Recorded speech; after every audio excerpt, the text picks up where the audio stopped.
This is offline currently. Yeah, we got it live. There we go. Yeah. Sweet. Okay. All right. Hello and welcome to the Tainted Lands of the North, Mist of Mournton. We're going to be playing a little Dungeons and Dragons tonight, and we're just going to kind of launch into things. So we have never played together as a group, and I have never streamed before, so hopefully this all goes well and smoothly, and if you happen to be checking us out, then we sincerely appreciate it. So, we begin our story in the village of Mournton, a community in the heart of the kingdom known as the Land Beyond the Mountains.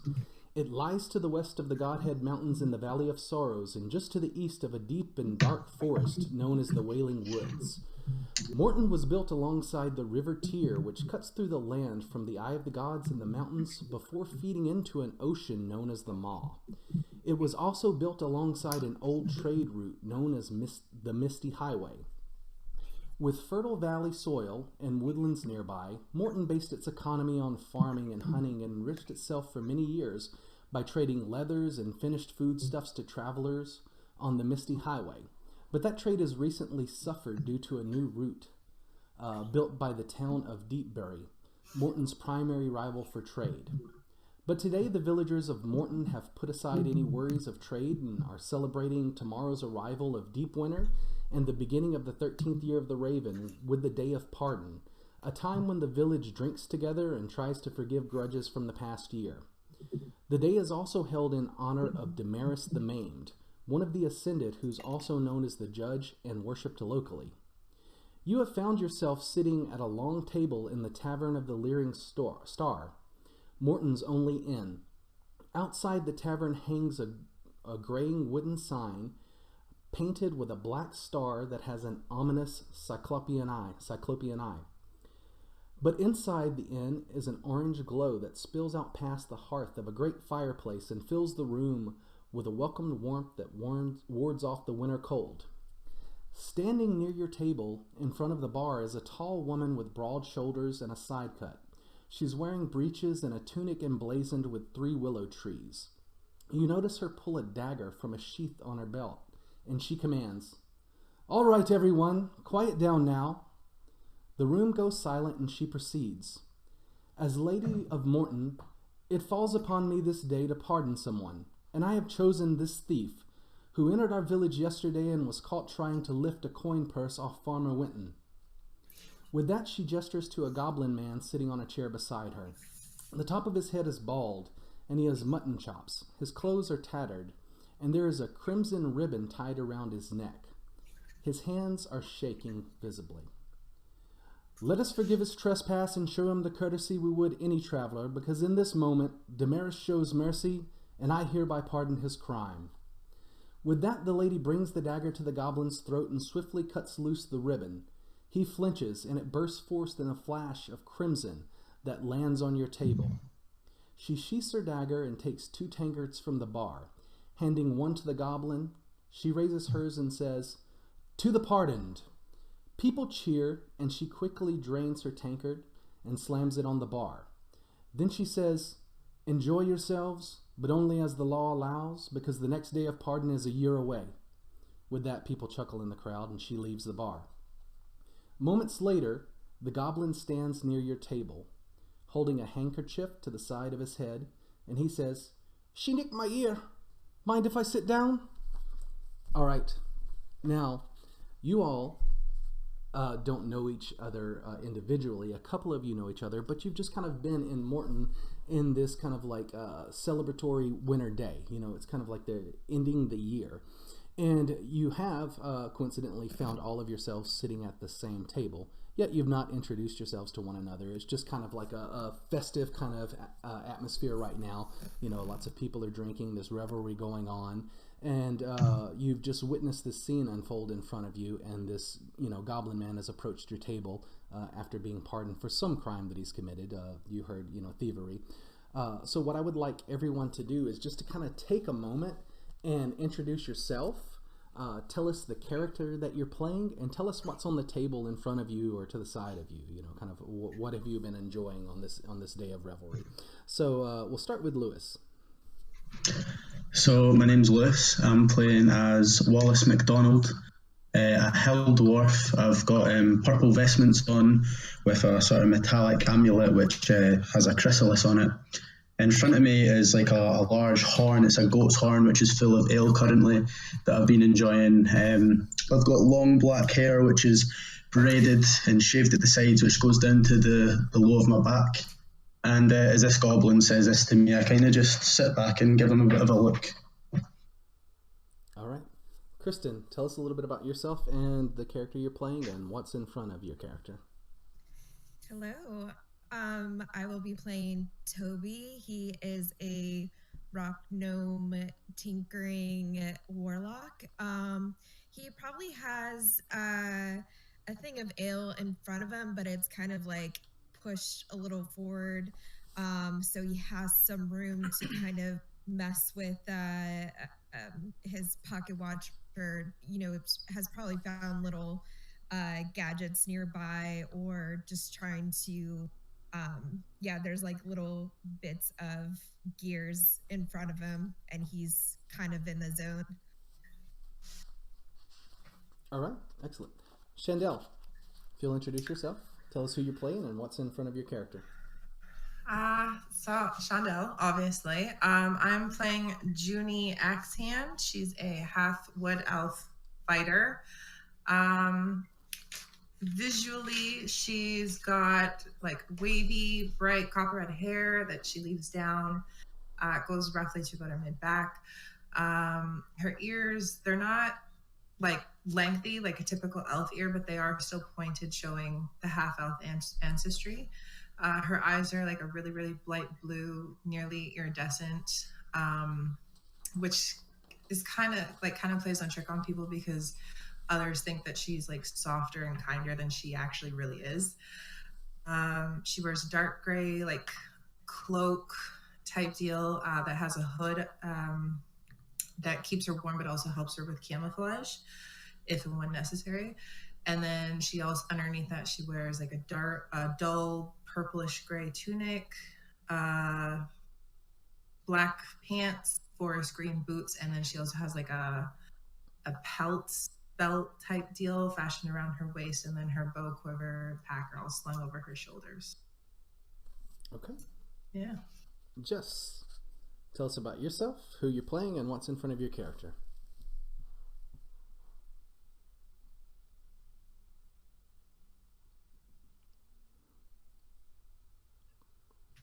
Is anybody else picking up Jess?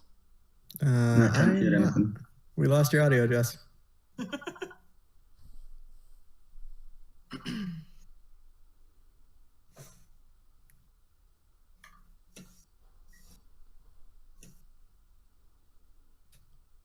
And while we wait, just to mention, this is my first time streaming a game before. I've never done this. I don't think I've ever played in a stream as well.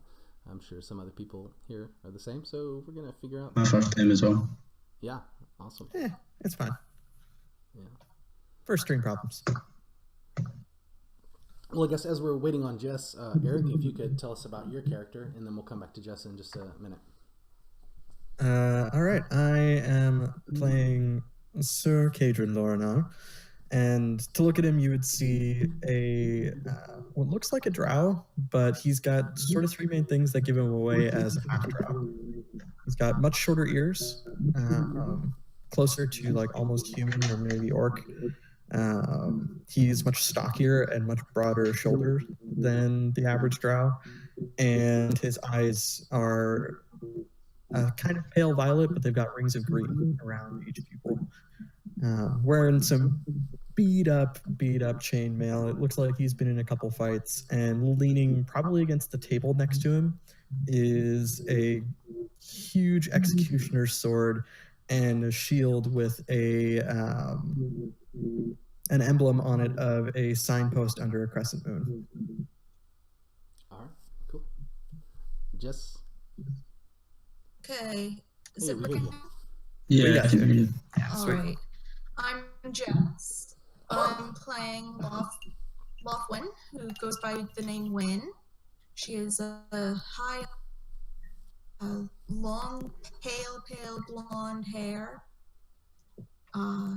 light colored eyes, and she is a druid, but she sees herself more as just an herbalist.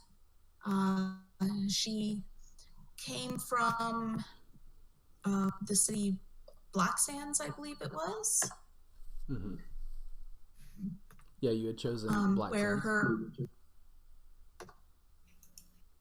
Where her parents live, but she's wanting to set out on her own out of the city into more rural area where she can be around nature more.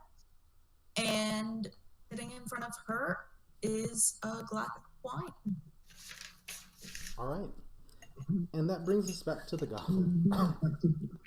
So this small man, to many of you, has approached the table, and as I mentioned before, he's kind of like balding on top, but he's got the thing where there's like a band of hair around the back, and then it just kind of like comes down into long mutton chops on the side. And he's carrying this, tankard, and once again, he just, as he approaches the table, he's got, a handkerchief, held up to an ear, and he's like, she nicked me, mind if I take a seat? And he's carrying his tankard. I immediately just look over and I say, sure, friend, take a seat in mine. And I just stand up and I pull my chair out for him. All right. Okay. So you do that, and well, thank you. And he'll climb up into the chair and sits there, with his tankard. I've been pardoned now. I promise that I will not try to nick anyone's purse or anything like that. I intend to get in no more trouble as I'm here. Can I make an insight check on him? You want to get an insight check? Sure, you can. Right up. That is 20. All right. Here's what you can kind of tell so far. You haven't been talking to him for very long, but he seems extremely nervous, and you haven't seen him go for, anyone's purse or anything like that, He's really just got, his tankard of ale, and he's just kind of like climbed up, and so far you notice, nothing shifty or anything about him at all.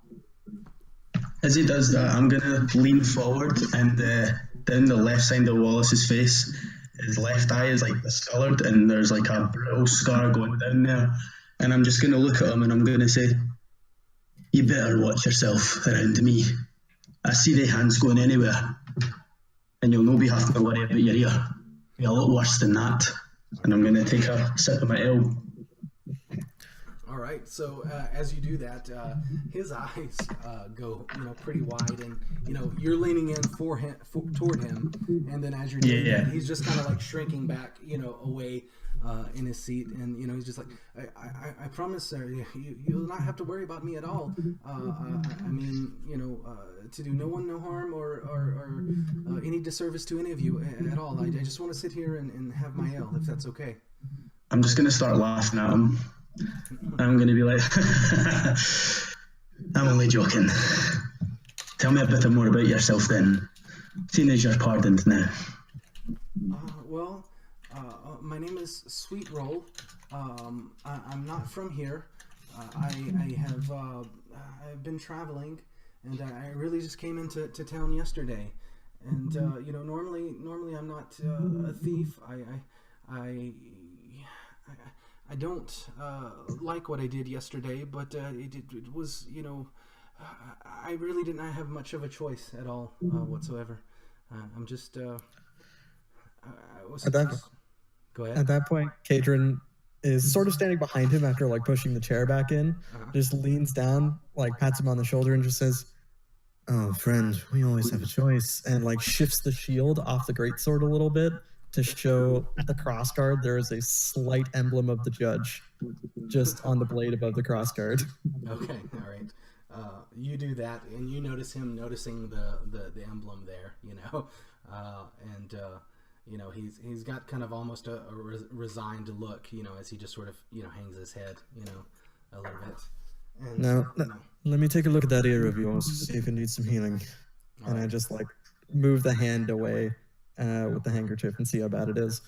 All right.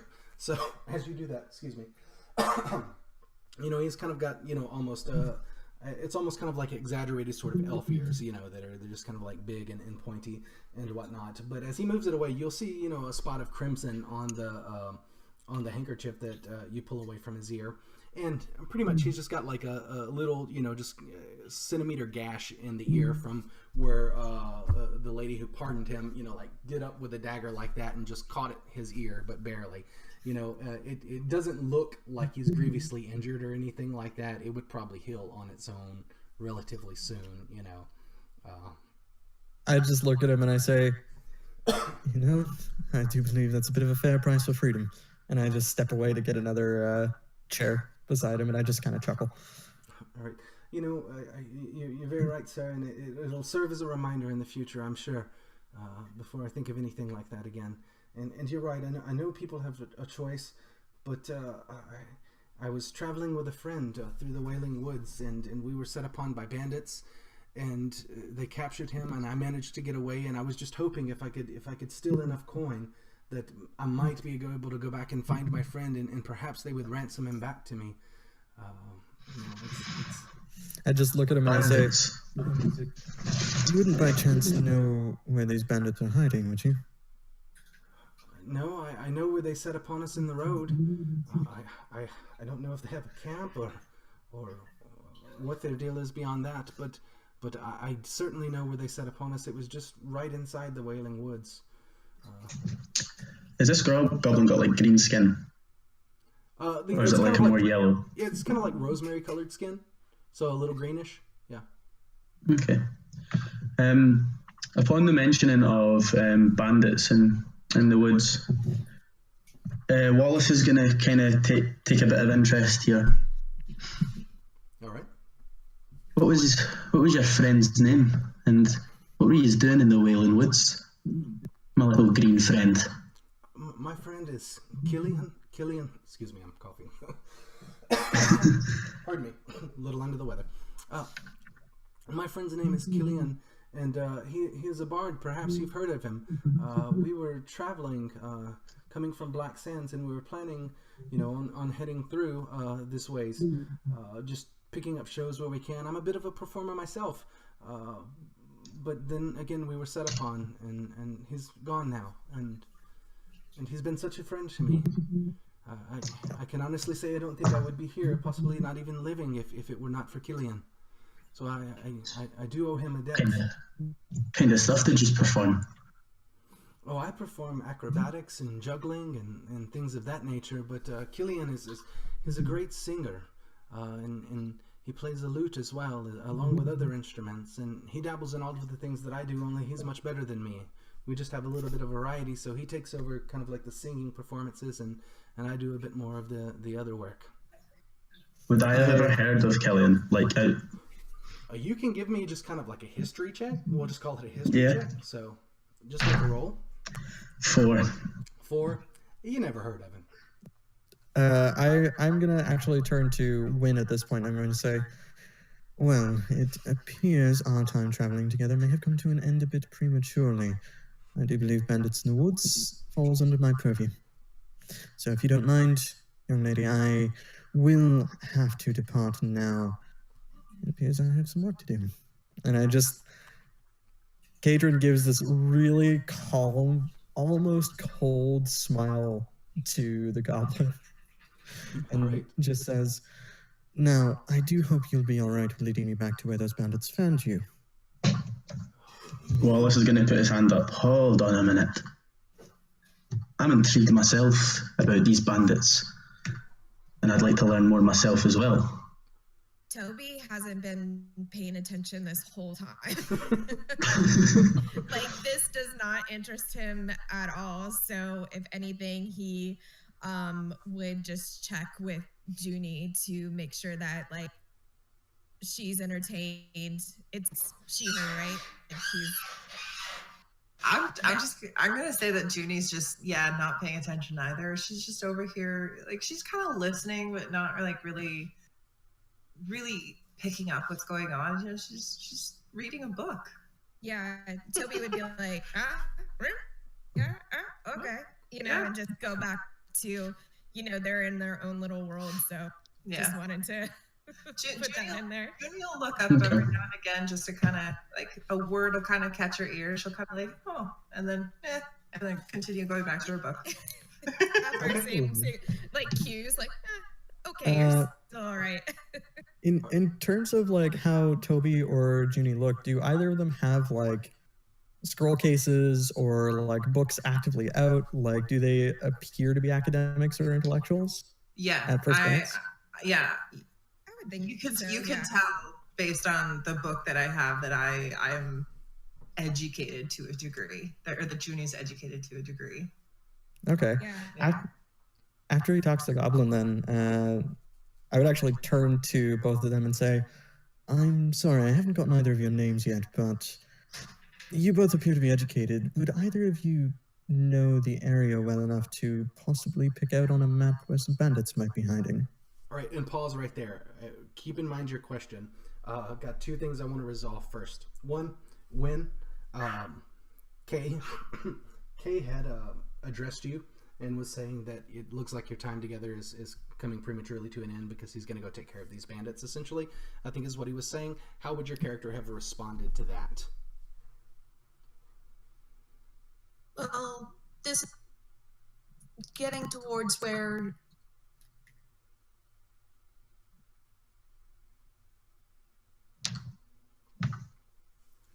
I'm afraid you might have cut out on us again. the area. As far as I could tell, she said it's getting to where she's like, we're pretty close to where she's headed. After that, I lost it. Okay, would you try repeating that? Because I lost Where a lot of Wynn your... was traveling towards. Okay, cool. Okay, all right. If there's bandits in the area, in the forest, concern for more than just you. That may be true, Wynn, but while it's a concern, it is a job for me. Not necessarily for you. I wouldn't ask you to put yourselves at risk for this. This one, and I gesture to the dwarf, seems more than fine putting himself at risk, considering his interest, but... I'll put myself at risk when I know what the reward is. Sweet roll. All right, and let's say that that's about the time that you chime in with the, talking to Sweet Roll and saying that you're interested in it. So go ahead and follow up with that real quick before we go back to the other. I would be interested in helping you out, my goblin friend, but my services do not come for free. You must understand a man's got to make a living, so you're obviously not that good a thief, so how would I be paid for this? Well, you're very true. I'm not that good of a thief, and of course I couldn't expect you to do this for free. You don't know me at all, and I've done nothing to curry favor with you. I can say that while I might not be that good of a thief, I have managed to, and then he'll kind of hang his head a little bit, I have managed to save a little coin that I have hidden, and I could pay you 10 gold if you were to help. It's just frozen there. I didn't catch the rest of that. I got to where he hangs his head, and then it cut off for me. Okay, so he hangs his head, and then essentially he tells you, he admits he's not very much of a thief. Yeah. But he said, in spite of that, I have managed to save a little, and I could pay you 10 gold for your services if you were interested and you wanted to help. Before he's even finished saying his sentence, as soon as he mentions that he'll like the 10 gold. Okay, so as soon as he mentions 10 gold, you just kind of chime in with your in or something. I just grab his hand across from the table and shake it and go, okay, let's go. All right, so what is your name? Oh, and he'll look at you first. My name is Wallace. All right, and you, and then he looks over at Kay. At this point, I like actually physically stand and I just give him a slight bow and I say, "Sir Cadron Lorinar, Knight of the Road, at your service." Wallace is gonna like sort of just go and sigh. All right, and Sorry. then from there, he he kind of takes it that Wen might have been a little interested. She was sort of chiming in and seems to be with Sir Gadrin. And he'll look over and just, I could pay you 10 gold as well. I could pay each of you 10 gold. And again, he's looking at Wen. How would Wen respond? Well, I was interested in trying to stop to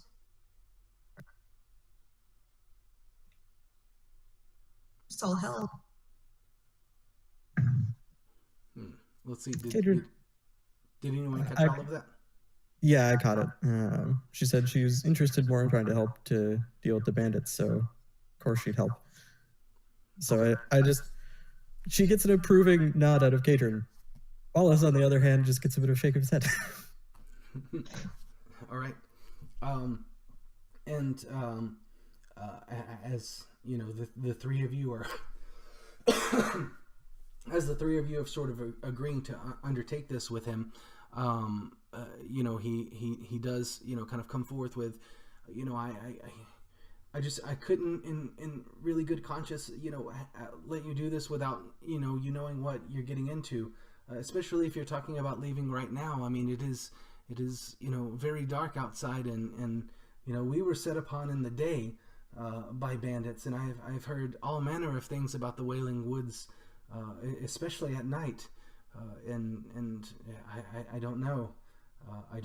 I want you to know that I would value your help, and I would pay you, handsomely as I can, but it promises to be dangerous, I'm sure. You still believe the stories your wet nurse told you when you were a little baby? I do not buy any of it. It's just woods and it's just dark. We'll be fine. Don't worry about it. All right. Well, he'll kind of shake his hands, and he's like, yes. I mean, I have heard the stories. I mean, I have to admit that when we were traveling in the day, I was nervous. I've heard about the Mouths of the Mist before, and I was expecting that, but instead we were set upon by bandits. But I'm not eager to go there in the night. But I do want my friend recovered, and if you're ready now, then by all means, I would depart with you. I have to agree with my new dwarf friend. Sometimes the only bad things to be found in the woods are men, not monsters. Okay. All right. So now, to come back to Kay addressing Junie and Toby, let's kind of pick back up with that real quick. Yes, either one of you wouldn't by chance have a map on you, would you? A map? I'm kind of familiar with this land. Are you? Interesting. You wouldn't by chance be able to possibly direct us towards some areas that might be liable for bandits to be hiding, would you? I don't know about bandits, but I mean, I'm familiar with the land. Why would you want to go towards bandit? I just gesture to the shield as if it's an answer, because it's got my whole knight's emblem on it. Toby's doing like the math meme, like does not compute. Seeing the wheels turning, I just say, it's kind of my job to deal with these things. Is there something in it for you? I mean, my knighthood, yes. I just keep my nose in my book. He still doesn't get it.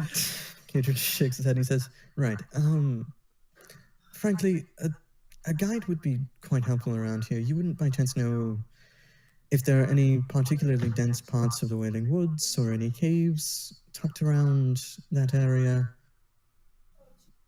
Yes, pretty much all of it. Right. Well, lovely. And as you're having this exchange, Sweet Roll, kind of picks up on the is there anything in it for you, and he'll kind of chime in shortly after, and he'll say, yes, and in addition to his bravery and and nobility and whatnot, I'm going to give him 10 gold as well, and him and her. And you know, if you were to be helpful, then I mean, I suppose I could pay you 10 as well. Just to get your friend back? Yes, my friend. He means more to me than anything, really. I'm gonna lift my head up from my book now that I've kept my nose in because I haven't cared, or Junie hasn't cared the entire time. How much? How much money? It would be 10 gold. 10 gold. And what's the task? Find a lost goblin.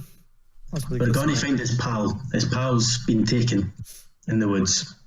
What's your pal's name? My friend is Killian, and you know, I could understand why you might think that, but my friend is not a goblin. My friend is a human man. Oh, his name is Killian the Bard. Perhaps you know him. I'm going to assume I don't, because I do not have a proficiency in history. Yeah. Do either of you have proficiency in history? Yes, and I still. I do.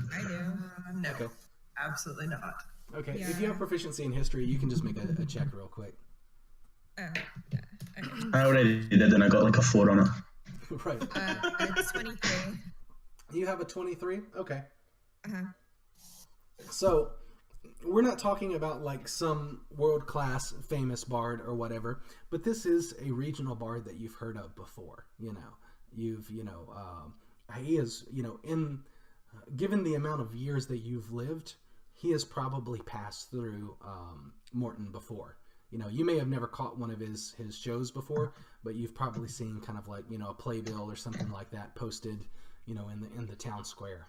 You know, so you've heard of him, but again, like I said, we're not talking about a world famous, world class bard or anything. Just a regional performer. Yeah, Toby he kind of strokes his beard and is like, "Oh yes, Killian. I've heard of him. I'm so sorry to hear your friend is in trouble." Wallace is going to look to Toby and go, "Is he any good?" Kind of like a whisper. I don't know. He's going to kind of keep this whispering motion going. Think he's even worth saving. Nothing worse than a terrible bard. I mean, it's not surprising he was captured, but we can get some money out of it. Money's money. And he's gonna see in relation to the table, would I be sitting next to Toby? I'm gonna say that you were probably sitting across from him, you know, because you were kind of like leaning forward earlier towards him. So I'm gonna say he's probably across the table from you. So the watch is like on the table. Oh, sorry. I was thinking Sweet Roll earlier. I was thinking you were across from Sweet Roll because you were leaning into him. Yeah. Regarding Toby, we'll assume that you were probably he was sitting next to you and you were kind of leaning over like that. So, and given that Toby had said the watch and stuff was on the table, is that right, Toby? Or, yes. Kristen? So after conversing with this gnome, I'm going to look at this pocket watch on the table, and Wallace is going to kind of stroke his beard, and he's going to like go to pick it up but stop himself and go, "What is that?" It's what I call a watch. It helps me take and track the exact time of the day. Where did you find such a thing? I made it. You made it? Can you make me one? Perhaps if I find the right tools and parts. This one took me a very long time. I'd very much like to have this watch. It's so shiny. Right, and now would be a good time to interject just for everybody. When we're talking about something like a pocket watch, you know, within the time and region that you are, this is kind of very an anachronistic sort of thing. Pocket watches just don't exist. Now, your characters, when Toby talks about tracking the exact time of the day, you've probably heard of clocks before. You may even have seen one at some point. So you have like a general concept of what a clock is, you know. It could have been, you know, various technology levels, you know, whether or not it's, you know, clockwork or like a water clock or something like that. But in terms of like something someone would carry around in their pocket, you know, something that small, you know, any clocks that you might have seen or know of are like huge, you know, things, yeah, you know, that Like a grandfather clock or something. yeah. So, or larger, you know, so Yeah. So yeah, it does seem like an amazing thing that Toby is telling you he has there.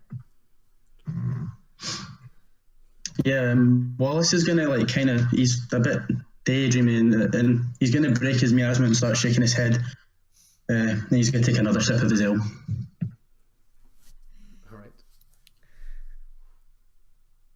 All right. Yeah. Well, Toby is just gonna go back to like putting it back together. He was probably just like polishing the parts and making sure that it was working correctly. Okay. Junie's still got her nose in her book. All right. So, all right. as you know, Toby goes back to that, you know, Sweet Roll will just kind of like, you know, look around and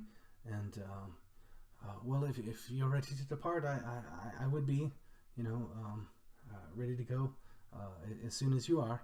And he just kind of like looks around. You can tell he's kind of like looking at the windows, but the windows are all shuttered, so you can't really see outside right now, you know, from the inside of the tavern. Okay, I'm gonna cast Thaumaturgy, and I'm gonna try and like open the window. I'm just gonna kind of like Matilda be like can point at it, and can they open, or are they like? Yeah, you could do that. So you'll, you know, cast your spell. We'll say that there's one relatively close to you, and then just kind of like the shutters will like, you know, fly open, you know, on that particular window that you're directing it towards. So as that happens, What's the weather like outside? So when it does that, you know, it flies open and kind of clacks against the side of the tavern. With, you know, an obvious audible noise, and you know, several people kind of like within the area will just sort of like start, you know, they weren't expecting that, obviously, and you'll hear, you know, someone who appears that like they're probably a farmer or some kind of manual labor, and you know, he'll just kind of like look out there and, you know, take a sip of his ale and just be like, it must be windy outside tonight, I suppose. I know it's cold.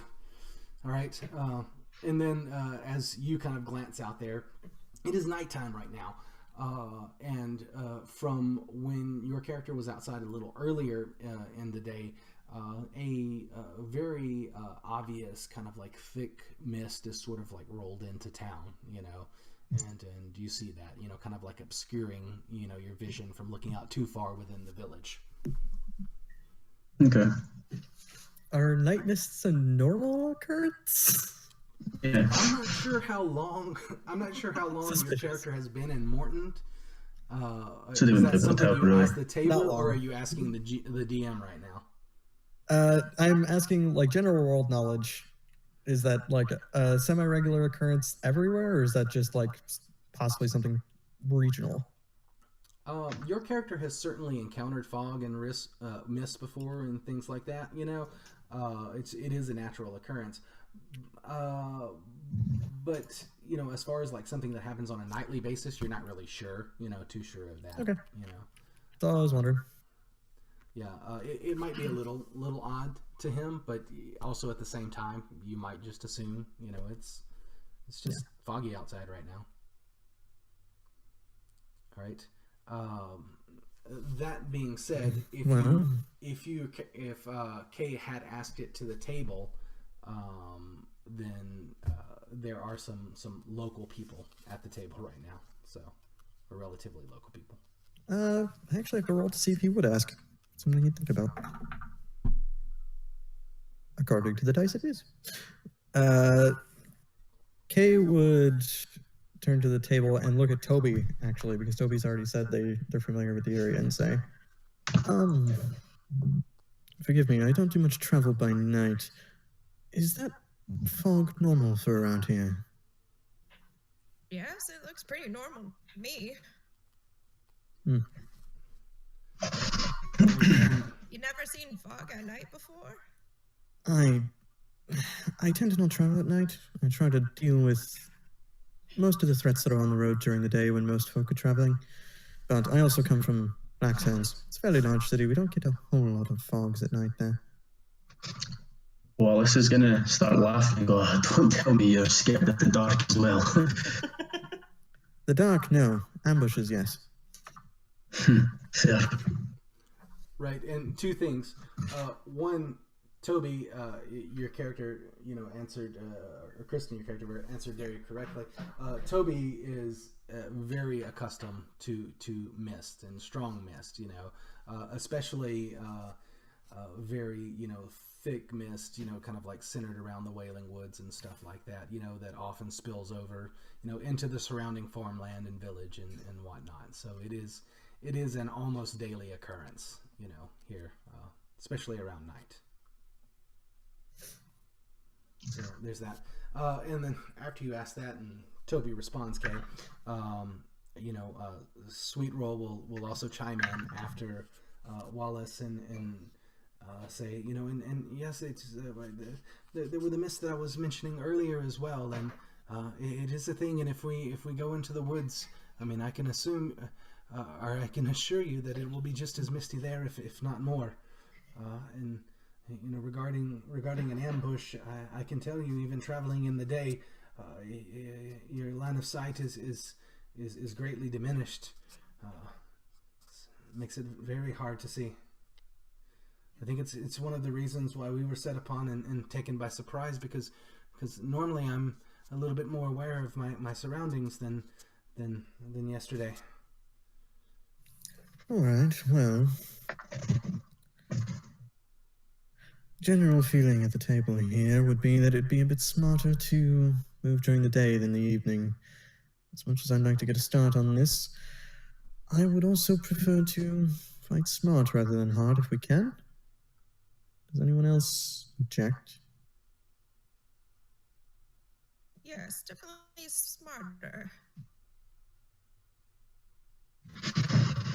Well, it's your pal that's missing, no mine. We'll go tomorrow. First thing in the morning, then.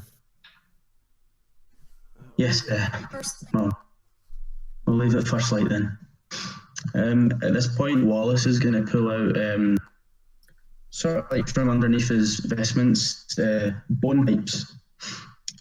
He's going to stand up, and he's going to like take his leaf from the table and go, first light then, and he's going to walk off outside. All right, okay, so Wallace just takes his bone pipes, gets up, and just kind of like heads out of the building after you all agree to embark at first light. Okay. And just kind of like as you're doing that, you hear Sweet Roll kind of in response to what you said about, it's your pal, not mine. He does chime in with a yes, Killian is my friend, my greatest friend, and I don't mean to say I'm too afraid to go right now. I mean, I would certainly go, and I would risk it all for Killian, but it's just, he is my friend, and you don't know him, and I wanted to give a fair warning to everyone, just to let you know what I think you might experience, just based on what I have. But I would go now. But I think you're right. You might be able to see better in the day, but I'm not afraid. I would go for my friend. I'll say that Wallace is standing, and he's going to kind of like give an approving nod to the goblin. Okay.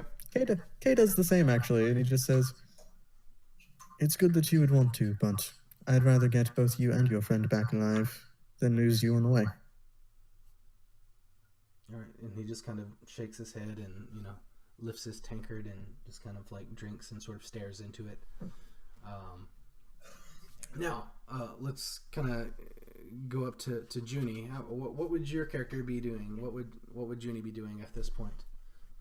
Junie's still got her nose in her book. She's been listening, obviously. Kind of the silence to the question to go now or wait till morning. Her silence was her answer to stay. But I think at this point, the conversation kind of coming to a close. The group I decided to leave at first dawn. She's gonna like slam her book closed with one hand, like snap it closed, stand up and be like, all right, if we're leaving first dawn, I need some beauty rest. And she's gonna walk out to wherever she's sleeping. Okay. All right. And then what about Toby?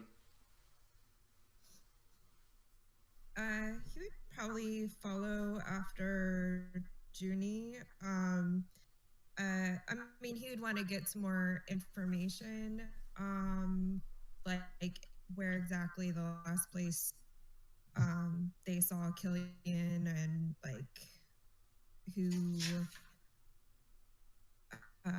if he saw like who took him, just stuff like that. Just trying to get as much information as he could. Okay. Junie clearly doesn't care about that. She's just gonna meet everybody first dawn, first light She of just dawn, wants right the at the cash. bar. Yeah. All right. Okay. So, as Toby, pardon me, as Toby is just kind of like, playing Sweet Roll for a little more information, just kind of like, where it happened, who, did it. Essentially, Sweet Roll will, just be like, it's, we'll take the Misty Highway and we'll enter the Wailing Woods, and it's, I would imagine it's not even a half mile into the Wailing Woods where they set upon us.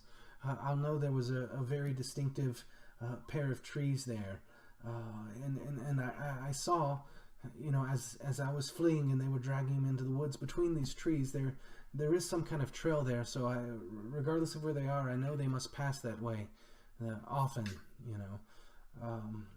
so I can take us there, but to answer your question, probably no more than half a mile, I imagine. And who did it? I don't know. Their faces were masked, not masked, but covered.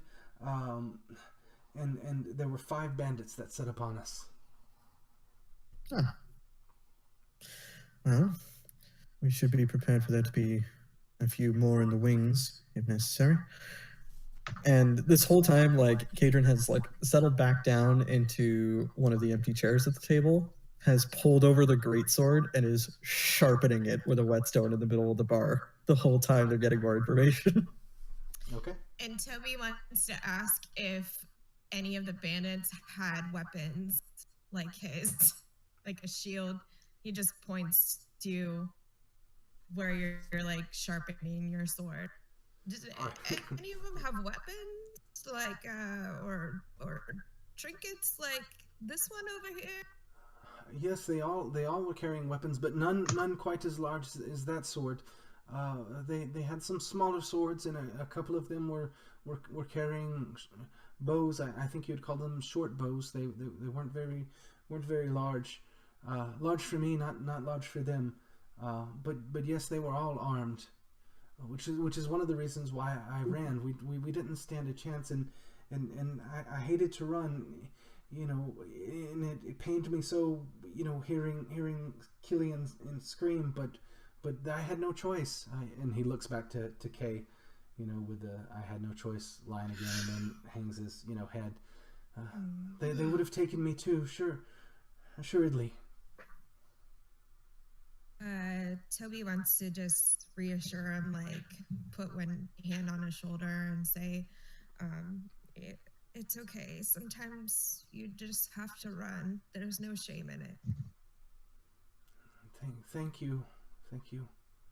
Your friend he has a very good friend, and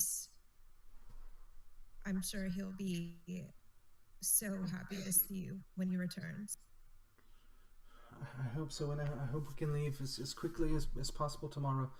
I don't know what they intend for him or what they mean to do at all, and I am so worried.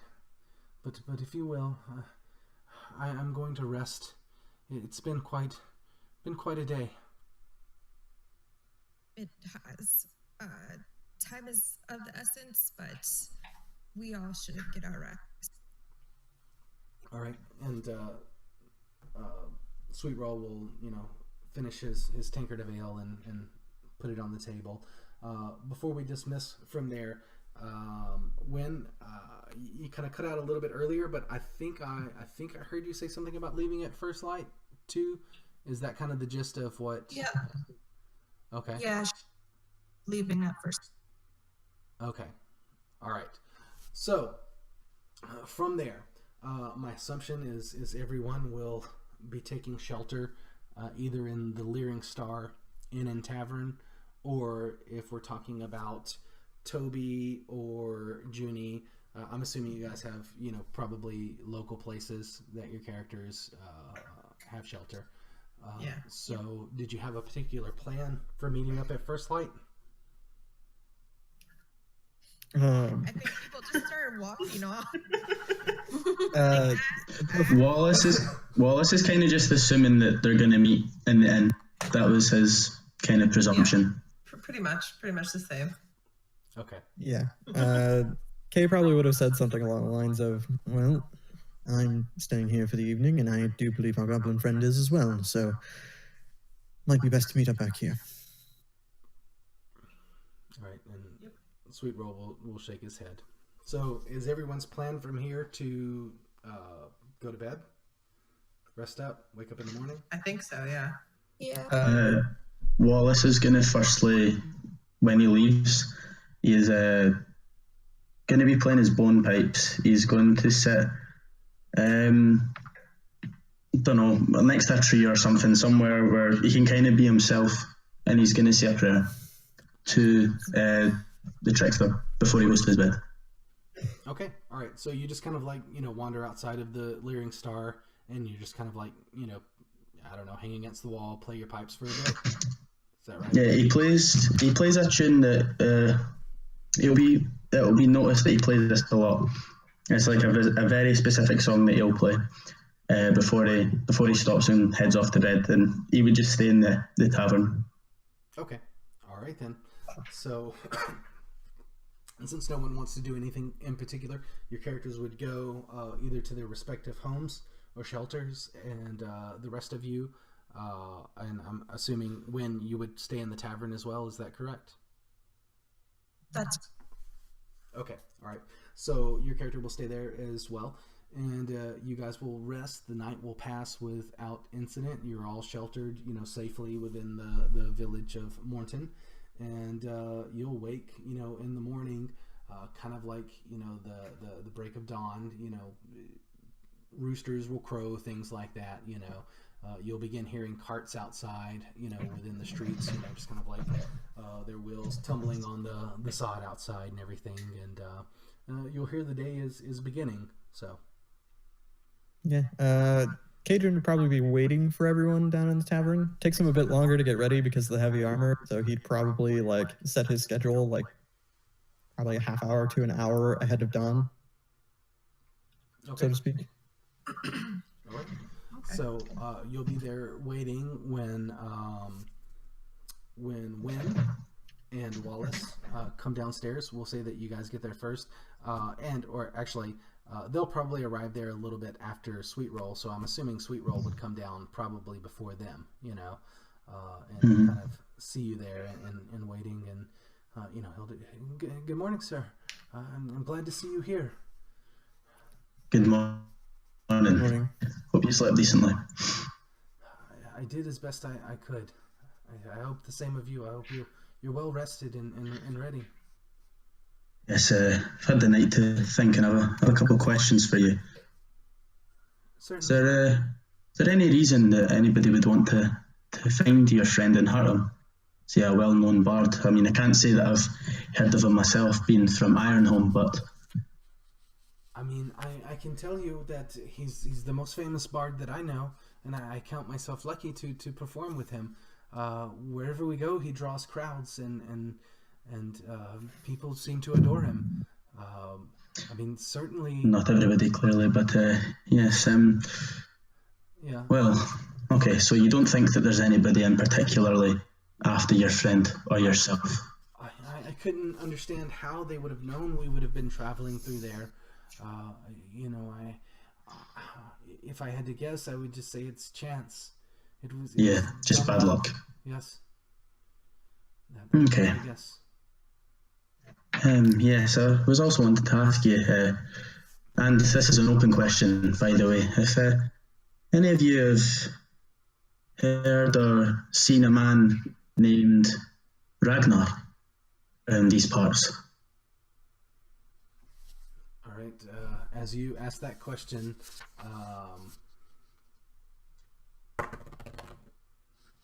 Sweetroll will just kind of shake his head and, I'm sorry, I have not, but I did just get here.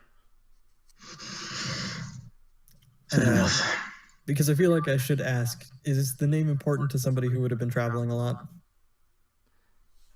I would guess. No. Yeah, I would guess your characters aren't familiar with the name. Okay, in cool. fact, it's entirely possible that you may not know anyone named Ragnar at all. Okay, cool. Just wondering if it was an infamous name or anything like that. Right. Yeah.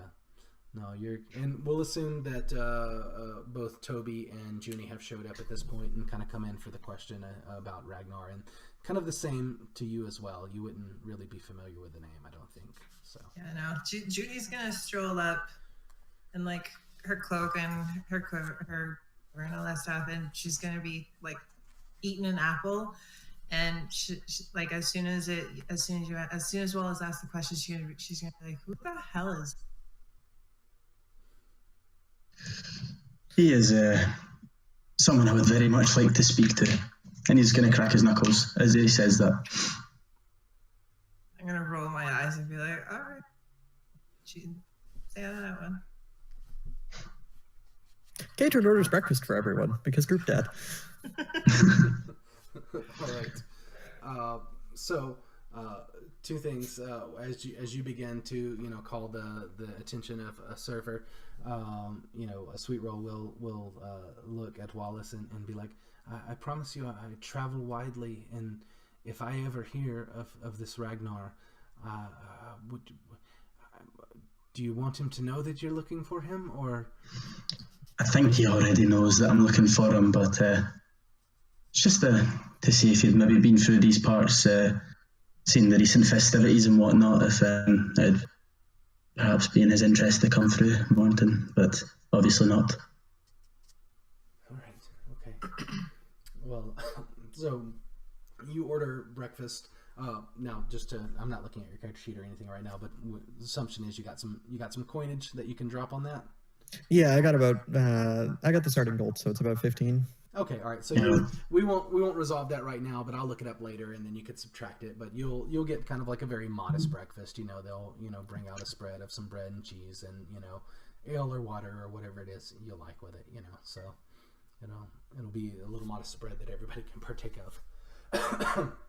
Now, just real quick, is there any kind of conversation that would be going on over your breakfast? Any more questions for Sweetroll? Questions for one another? I'm just going to give you guys a little bit of time to, Sweetroll will be enjoying his or eating his breakfast. You can ask him questions if you like, but otherwise I'm just going to give you a little bit of time to role play in character with one another. So. Toby would just be like scarfing down food and probably relaying what he had learned last night, even though he's like right there and could probably reiterate what we talked about, but Toby will just share that information with a mouthful of food and probably spitting a little bit, but he's just gonna be ravenous. Wallace is gonna be like, nobody's gonna steal it from you. He got pardoned yesterday. Just chill out. He doesn't understand. He doesn't understand them. Wallace is just gonna shake his head, and he's gonna start eating his bread. He's not as ravenously as Toby was. Junie's gonna reach over and grab like a skin cloth and hand it to Toby and be like, "Clean yourself up, man." You handed it to Toby? Yeah. Oh, he's gonna take the cloth and blow his nose with it. Oh. And I'd be like, Judy's just gonna be like, "All right, whatever." Thank you for the cloth. My nose is running. Put it on the table. All right. Wallace is gonna look over to Wynn And Cadron. Wynn is looking quite disgusted at the moment. Cadron's just chuckling and like taking a swig out of whatever mug he's got. Junie's gonna look over to Win and be like, "You get used to it." Yes, I'm sure you do. So you used to know each other then? A little bit. Well, Win and I know each other to a degree as well. He's the reason I'm alive right now, to be frank. Oh, well, interesting. May I ask how that came about? Oh, she found me bleeding out, passed out in the middle of the road. It's quite fortunate, actually, now that I think about it. Lucky you. Were you trying to help bandits? I had just finished dealing with a few, yes. I like stand up and I just show where part of the chainmail, like on the bottom right side where a kidney would be, has had a hole punched through it, most likely by a crossbow bolt. And just say, I got them. They just sort of got me in return. Toby would probably like Try and poke it. Yeah. If Toby pokes it, there's blood there. Cadron has pulled his stitches. Oh. And hasn't noticed yet. What? I mean, I don't know if he would know what even the stitches are, or like, yeah, he's very fascinated with it. Yeah, like he doesn't know he's bleeding right now, so you'd be the only person who knows that. He hasn't noticed. Are you supposed to be bleeding from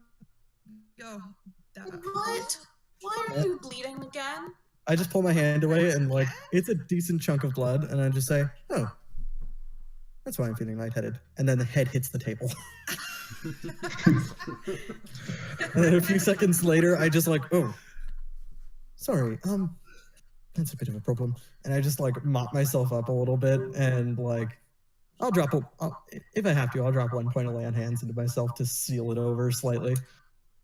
Okay. So he's gonna hand you the napkin that he blew his nose on and press against your wound. I'm just gonna look at that and I'm gonna say, I'm fairly sure that would kill me quicker than the bleeding. Oh, you're probably right.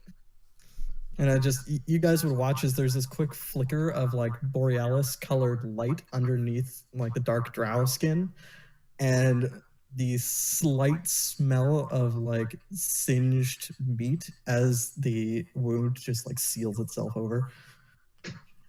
All right, and we'll say that took no more than 1 point.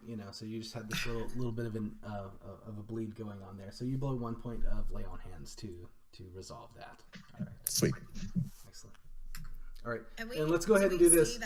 I'm gonna. Sorry, Kristen. Let me interject with this real quick. Yeah. I love the role play on that. Go ahead and take 1 inspiration point there. Oh. 1 point of inspiration. Lovely. Thank you. All right. I'm sorry to interrupt you, Kristen. Go ahead with what you were saying there. Oh no, I was just wondering if we saw the wound close up, or if it was just like you put your armor and clothing back down and. You would have seen me put my hand like over the armor and clothing, and you would have smelled some like singed flesh a little bit, and that's about it. Okay. All right. And I'm gonna assume that Toby, you would quite obviously recognize something magical or arcane or divine or something's going on there.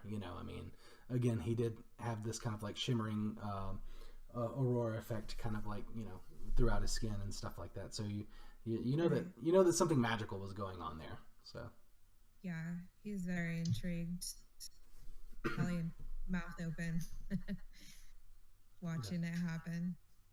It's totally normal for Kay. It's just like, oh, I'm bleeding.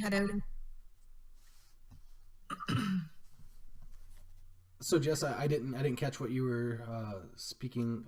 What Wynn was saying.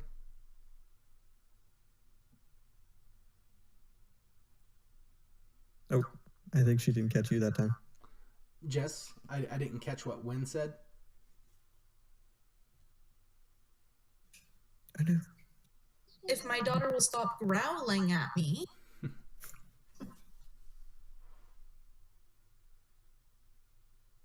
go out in the woods? Kadron looks over and he's late 20s at the latest. He's not older than her by any means, but he has the very knightly personage to him. And he just looks over and he says, I can't make any promises. I can promise to try to use the shield more. Okay, so if we'll pause there real quick, because clearly you heard Jess, and I'm having a problem with some of her audio coming through. What was said right there, Eric? If you can tell me. She just asked me if I could try to be more careful. Yeah. Okay, all right. Okay, cool. All right. So I'm assuming that your characters will all sit there, and kind of have their breakfast. You'll have a little bit of this conversation. Is there anything else that anyone wanted to ask, do, say, whatever before you depart? Yes. After seeing Toby sort of press the snotty tissue up to Kadron and he heals himself, Wallace is gonna turn over to Sweet Roll and he's gonna say, so your friend Killian the Bard, what did he look like? Just for a physical sort of description of him, so we know what we're looking for. Well, once again, he's a human man, and excuse me. Once again, he's a human man, and he's very, very handsome and tall and slender and I ship it. Dresses. Sounds like a dream. He dresses in finery and when I saw him, he of course had his traveler's pack and his loot. I would imagine that if you're trying to pick him apart from any of the other bandits, you'll obviously know who Killian is. Okay. So see from that description, do you think I would be able to have enough knowledge to disguise myself? Now, how does your disguise spell work exactly? I will look that up. I think I need to know what the person looks like to disguise. So I need to if I could disguise myself as literally anything, but I would need to describe it. And if I wanted to describe myself as disguise myself as Killian, I would obviously need to know what he looked like. Right.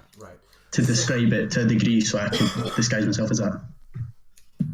So I would say that your character could probably do this.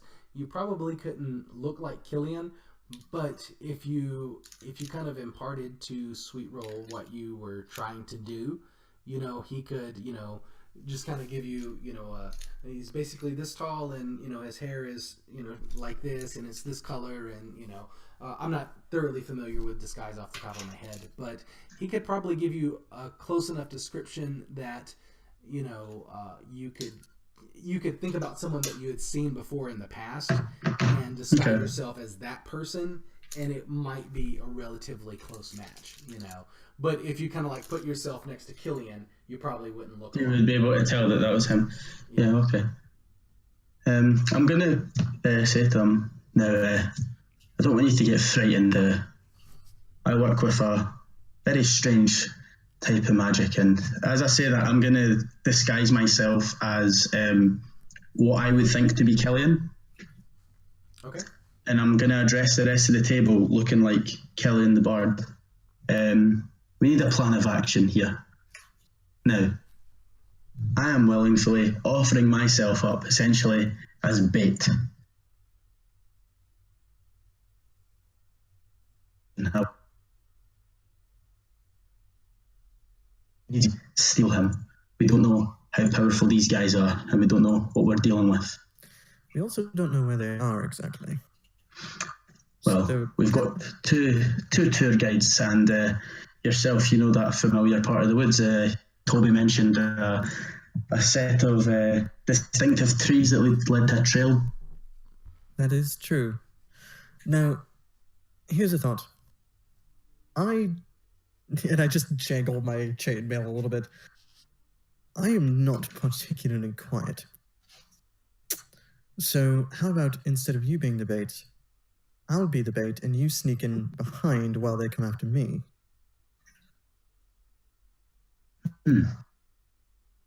I'm so hard to miss in the woods, admittedly.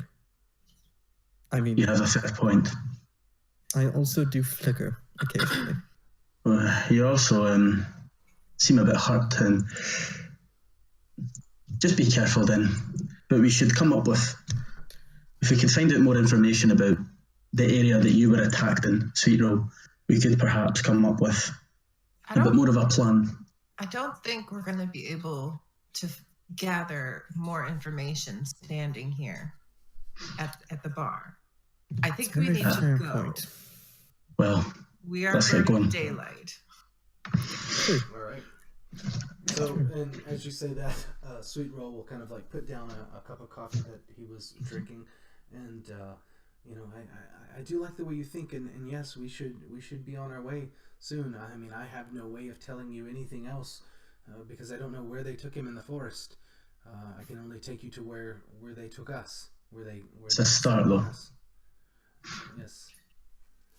So chances are they maybe use this place as a frequent ambush point if this is somewhere where merchants and travelers such as yourself pass by. And I would assume the same. Again, like I said, where those two trees were, I noticed a path there. Going between the trees. Let's be off then. Let's waste no more time. All right. So, anyone have anything they need from the village before you depart? I'm gonna strap my shield on my left arm, put the spear in its holder on my back, and the great sword next to it, so they're kind of like sheathed alongside one another. Okay. And then with my free hand, I am going to take whatever bacon is left. Okay. As we walk out. All right. And just snack as we go. All right, you do that. And then one quick thing, disguise, is that a first level spell? Yeah. It is. Yeah. Okay, be sure you mark your spell slot for that. Okay, so all right. So you grab some pocket bacon for the road. Anybody else indeed. have anything they want to do before you leave the village of Mournton? Yeah, I want to go and check. Is there like a general goods store or somewhere where I could like buy potions? Sure. You haven't been in Mournton for very long. You don't really know like where you might buy things like potions. One thing that I can tell you though is, you know, from previous experience of kind of like eyeing them before and stuff like that, healing potion I do believe is going to run you about 25 gold. Would that be okay? That's probably not funds you have, I'm assuming. Is that correct? No, it doesn't. I've only got 15. Right. So you would know that even if there is a place to buy potions, which you could probably learn from Toby, it's probably still a little out of your pocket range, you know. Okay. All right. But that being said, within the town, you know, you as you were walking kind of around the square, and just by the way, the square in Mournton you've picked up is known as Willow Square, and there are like 3 willow trees, kind of like weeping willow trees in the center of town. And then there's kind of like a market there, or what appears to be a place for a market that you haven't seen open yet. You have also noticed a kind of like trading post around town. Given the amount of time that you've been there, that's kind of like basically what you've picked up. So you know that there is a trading post. You've seen lots of other buildings and stuff that you can assume some of those are businesses that might sell things. But like I said, regarding buying a potion, healing potion, you know, it's probably a little bit too costly for you right now. Okay. Okay. Anyone else? No, Junie's just gonna grab, like, she's gonna chug a glass of water, and then she's gonna throw her hood up, and she's gonna start walking out the door. Okay. Yeah, Toby already got all his stuff together and just has like a big kind of like the bedroll and backpack and all that stuff on his back. Yeah, Junie has everything with her too. All right. I just realized I'm carrying 138 pounds of weight. Seems about right. That's a lot of weight. That's just the starting gear for a paladin. Well, yeah. That's it. I'm like, dang. All right. So yeah, you're probably not very quiet at all. You clunk around, as you were saying earlier. Pardon me. Okay, so your character's Sweet Roll would kind of like lead your characters through town, and like I said, you'll end up walking through the town square that I mentioned earlier with the willow trees. and you'll see, kind of like several people out and about with their day, carrying carts of things here or there. I do believe I've already mentioned it's cold because it is winter right now. And it has kind of like there have been kind of like snow drifts off and on, just kind of like peppering the land, but no real like serious blizzards or anything like that, But it is quite cold. That being said, uh, your characters, may not have like full on like winter gear, but I'm assuming that you kind of probably have like a thick robe and clothes and stuff like that that will protect you a little bit from the cold outside. But it is quite chilly. So your characters will kind of pass from the Leering Star across the beyond the market, or would be the market if it were open, across the square through the willows, and then you'll kind of end up getting back on to the Misty Highway. Now, Kay and Wynn, this is the area that you arrived. This is how you came into town. You're kind of like heading back on the highway towards Black Sands, but you know that it's quite a distance to travel. So it's not like you're going back there. Your characters would also have, now that I'm thinking about it,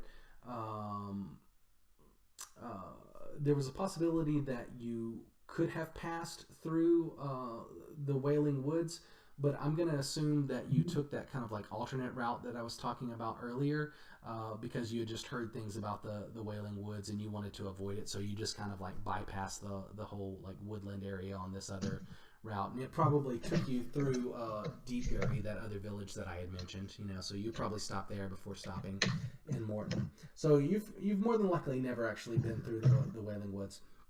And as far as Toby and Junie are concerned, I'm gonna guess, unless your characters wanted to make a point there, you've probably never been in there either.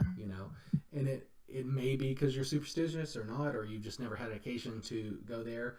This is the time period that your characters are living in here is kind of like, you're born a place and you usually die in that place, and most people don't often venture out into the world kind of like Kay and Wynn have, and kind of like Wallace has. They've traveled quite a distance for what most normal people do within their lives. So there's that. Yeah. Toby's a coward for sure, and he spends most of the time in a workshop, so he hasn't ventured far. Yeah. Okay. All right, so you guys have probably never been there. So essentially what happens is you head back out on to the Misty Highway. You pass through, several kind of like little, residential areas and stuff like that, and then eventually you're going to pass by an orchard and several fields, and you'll see hovels here and there that belong to kind of like the people that work the land. And essentially, as you're traveling, you will, just pass kind of by large expanses of land near the Misty Highway. You'll, kind of pass through what you reckon are kind of like winter wheat fields, and they're just kind of like dusted with snow, and the frozen ground crunches beneath your boots. You'll catch the scent of kind of like acrid smoke that just sort of burns in your nostrils. And the sun is kind of like in the sky, but it's almost like it's bleeding through this kind of like gauze, whereas, the mist is not nearly as thick as it was last night. It's still there, noticeably there. And this kind of mist just sort of like seems to seep through your clothes and your armor, and just kind of like get down in your bones, and you just have a chill. Your breath hangs in the air about you. And once again, like I said, you kind of hovels just sort of like dot this farmland all around. Now it is winter, so you don't see very much stuff growing or anything like that, and it is again quite cold outside. But the hovels, there will be smoke rising from them into the sky, where they're obviously burning fires to try to keep warm and stuff like that. And this is just kind of what you're seeing as you as you're leaving Mournton. And your characters will travel not very long outside of the town when you hear kind of like the sound of a scream, what appears to sound kind of like a child screaming.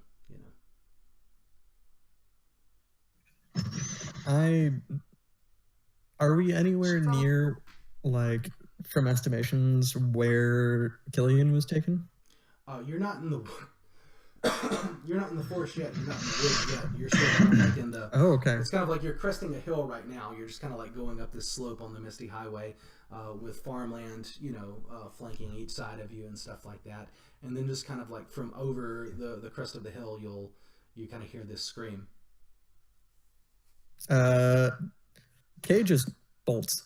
Like, he hears the scream and he's heading right for it. Okay. Yeah, Wallace is going to go straight after him, like, as well. Running towards the scream? Yep. They're running towards the scream, apparently. Toby's gonna be like, let the bait fight over who's gonna go first. Yeah. I'm gonna draw. Judy's gonna draw her like bow and arrow, and just kind of stop and watch them, kind of with like a stupid look on her face, like fuck. But she's gonna let them go. Like, yeah, okay.